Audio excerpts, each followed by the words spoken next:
I want to talk to you about your entering the school board race, and want to let voters have an opportunity to sort of know more about you and what your campaign is about.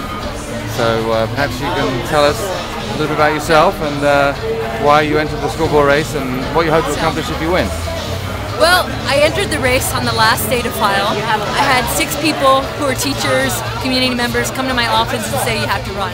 And I think the reason that people came and asked me to run is because we just don't have enough progressives running. And that's a really big concern.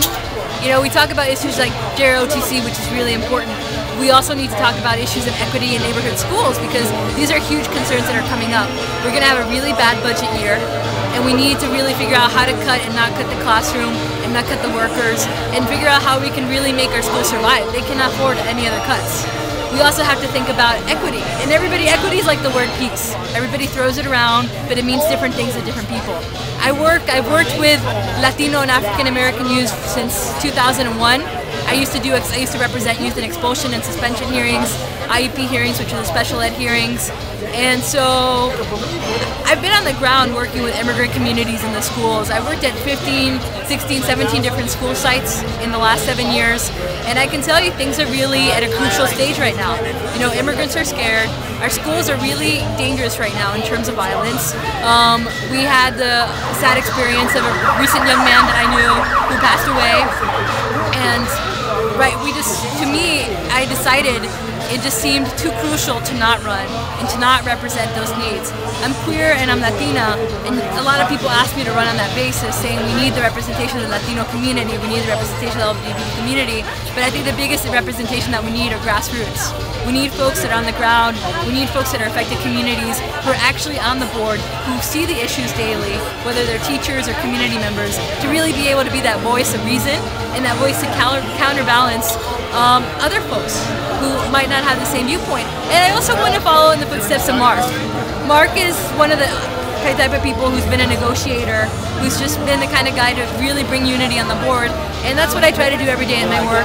We have folks from different ends of the community that don't agree with each other, and part of my role is to be a negotiator, facilitator for those kind of conversations. You know, we've had hard-hitting conversations on violence in the Tenderloin, where we have groups that don't want to talk to the police for very understandable reasons, and the police in the same room, and it's tough sometimes to balance all those folks. And so that's part of the reason that I'm running, is to be that sort of reasonable, progressive voice that Mark has been. And it's going to be hard to fill Mark's footsteps. He's a teacher and he's an amazing human being, but I think he's going to bigger and better things, and I'm excited for him. You mentioned that one of the problems that the school board is facing is a budget deficit. Yes, budgets. And is that because of the state's budget deficit? Yes, state budget. And how much of is the school board going to be in the hole? I know that the city has pumped in some money from the emergency fund, which Armiano it's going to be hard to figure out how much it's going to be in the red, but I'll tell you one thing, we can't depend on the rainy day fund. You know, the rainy day fund, maybe if we're lucky this year, is going to be $13 million. What's going to happen now, if we got cut $40 million this past year, or we got to cut more than $40 million this past year, how are we going to be able to counterbalance next year? Because we're going to have the same issue next year. And the reality is that there's nowhere else to cut.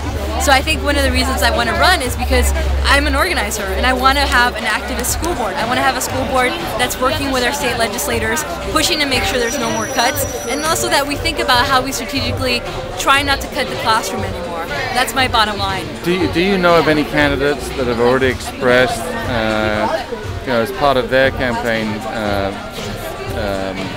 manifesto, that if they are elected, that they would actually close schools to save money? Is that something you support, or something that you're against? And if you are against it or support it, could you explain why? I am 100% against closing schools because I have a lot of youth that I work with who were at John Sweat, and it was a huge effect for them, emotionally and physically, and in every possible way when the school closed. And a lot of those youth ended up going into the private school system. And so I think one of the issues we have to think is when we close schools, we don't just affect children, we lose those children to the private school system because they're so frustrated with the public school system. And I have to be honest, I have to meet a lot of the candidates who are running.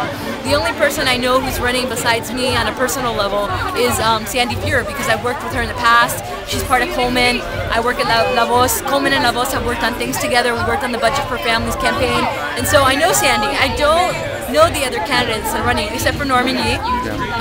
So I don't really know the other folks and where they stand. I know where I stand, and that's no school closures. Okay. And just so to remind everybody that's watching, how many seats are up for re-election?